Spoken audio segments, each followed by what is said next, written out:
تروح تفتن علينا اذا ما سكتك اليوم. انا مو اسمي ميمو. بابا عندي موضوع وياك. ايش بيك ابني بطوط؟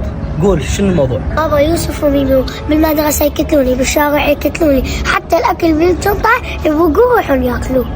بابا اكيد اكو سبب، اخاف يطلع صوتك. هذول خوش ولد وانا اعرف ابوهم.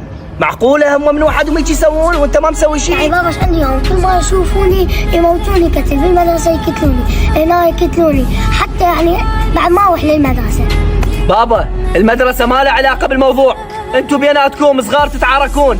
ابو صديقي هسه راح اروح له وهو يروي ذانهم اثنينهم. بابا ما دام راح تروح لابوهم العدال ما راح اجي، اشوف انت شو تسوي. عافيه بابن السبع، ما طول هيك تسمع كلامي. يلا هسه قوم اشخروا عليهم. ابو ميمو. هلا عمو. شلونك عمو؟ تفضل تفضل. ميمو؟ اي عمو. شلونك حبيبي؟